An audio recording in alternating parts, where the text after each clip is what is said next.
I was tagged by NueNew the Hair Diva to do the blush tag. There are 14 categories in this blush tag, and I am gonna start off by tagging anybody who watches this video to do the tag, because I'm interested to know what your choices are or your responses are to the categories in the tag. So I'm going to jump right in, and the first category is best packaging. And my choice for best packaging goes to Estee Lauder.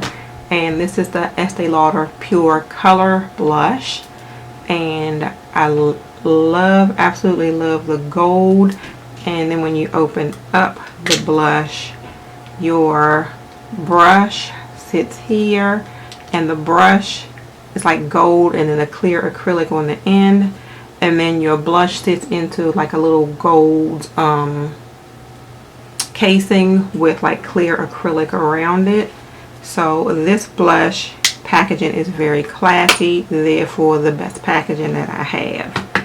The Prettiest Color blush I have goes to NARS, and this blush color has been discontinued, but this is the NARS Taj Mahal.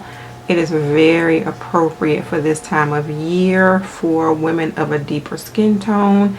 It has this orangey, bronzy tone to it that I absolutely love. You can see a little bit of sheen on it, so it's not a flat matte.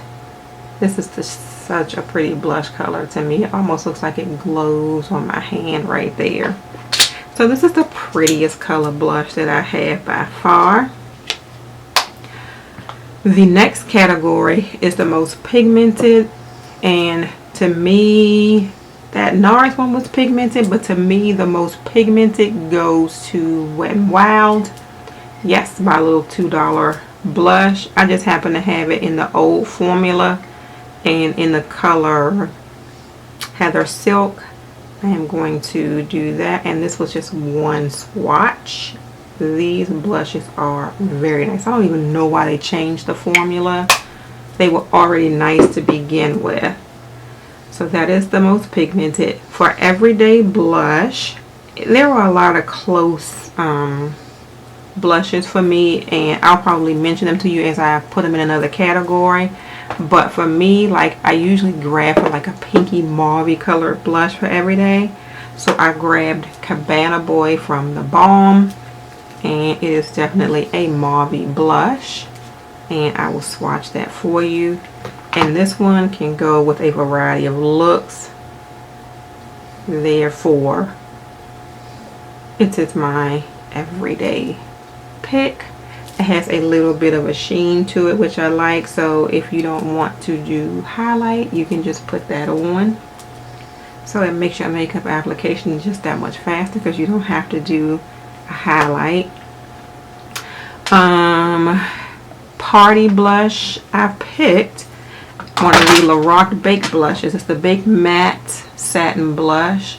So it's matte and satin at the same time. I don't know how they came up with that, but this is in the color Exposed, and it looks like that.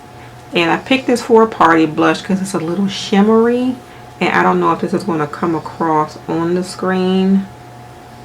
It's also very pigmented. It has very, very small, let's see if I can. It has very, very small shimmers in it, which you can't really see on screen, but this one would really, really make the cheeks glow, and I think would be a good choice for a party blush. Try to make myself clear here.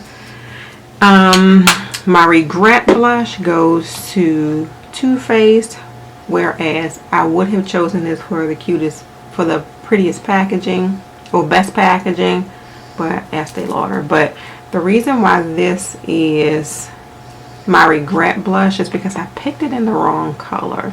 Like, these colors are too light for me, and I'm going to swatch them. I'll swatch them this way and show you.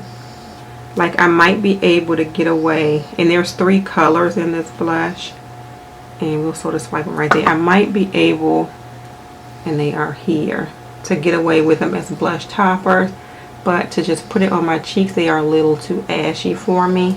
So that makes this my Regret blush. This is by far not a bad blush. I just picked it in the wrong colors. My least used goes back to NARS. For some reason, and probably because these colors just remind me so much of summer. I don't really like, I have Orgasm, and I have used Orgasm more often than Taj Mahal, but I just don't reach for my NARS blushes. I don't know why. These things are expensive. I should use them. The most used or would never let go of category goes to MAC, and this is in the color Pinch Me. This is the only blush that I know that I have a dip in the middle of, and you can kind of see that. And I am going to swatch it. My hand is still kind of damp, so let's swatch it here on the side. So this is like Pinch Me. Peach Twist is actually, I think, the first MAC blush I ever bought, and then I think one of the artists told me that Pinch Me would be a good color for me, so I picked that up and absolutely love. My favorite blush brand also goes to MAC. As far as mid-range to high-end blushes, I have more MAC blushes than I do any other brand.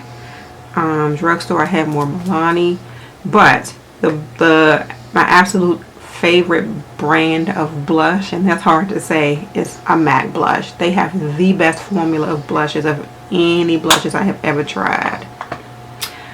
My greatest blush discovery of the year is going to go back to Estee Lauder. She came up with this line called the Estee Edit line, and I think it's supposed to be a more affordable line, but you can pick them up at Sephora.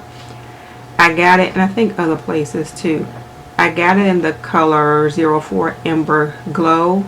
These are, let me say, the Estee Edit The Barest Blush. So these are supposed to be like nudish everyday type blushes, and I will show you. This is the Ember Glow. It doesn't look that much different from Pinch Me, if you ask me. It sort of looks similar. Let me open that up and I'll ask you. Pinch Me is a little bit lighter, but this one is my favorite, my greatest blush discovery of the year. It has this little crazy little overspray right here, which I don't know why they put that there, because it doesn't show up on your cheeks and it disappears after a couple of passes with your brush. But the blush itself is very creamy, it's very pigmented, and it's very pretty. That's the worst swatch ever. Let me kind of, but there it is. Really, really pretty. And this is a good everyday blush as well. So that is the greatest blush discovery of 2016 for me. My most practical blush, I think my most practical is going to go back to MAC. Yeah, I think it's going to go back to MAC because, and it's this Pinch Me color in particular, because it can go with so many different looks. You can, my phone is telling me to drink water. You can build it up and make it very bold, or you can sheer it out and wear it with almost any eye look that you have. I don't have any water. I have my little 2-point coffee drink. And that was super rude, but yeah, so that's my most practical blush. My least practical, I don't know where they came up with this concept, but from Benefit, the Lolly Tint, it actually looks like a nail polish, and it's supposed to be a lip and cheek stain, but when you open it up, it looks like a nail polish. Like, it has a brush like a nail polish, but you brush it on and it looks like that. I mean, it's pretty, but I also think if you don't shear it out fast enough, and then it's not sheared, it's shearing out to like almost nothing. But if you don't shear it out fast enough, and you can see it more on my finger than you can on the back of my hand. If you don't shear it out fast enough, it will stain in that spot you put it in. So this is very impractical to me. I think it will probably work better as a lip stain than a cheek stain, because I can imagine myself like putting it right here and then having that line right here of this lolly tint. So at least this is the least practical. My most expensive blush is going to go back to the Estee Lauder Pure Color blush. This blush was $32. The second most expensive was a NARS. These are $30. So just by a hair did this one beat that one as the most expensive blush. My least expensive blush is going to go back to Wet n Wild. My $1.99 Color Icon blushes from Wet n Wild. These are like the best blushes ever. I hate that they changed the formula of them because I think it was perfect. And for the price, you cannot beat it. So that is it. So like I said, I am tagging everybody to do this blush tag because I'm nosy. I want to see what your answers to these categories would be. Thank you all so much for taking time out to watch this video, and have a great day. Bye.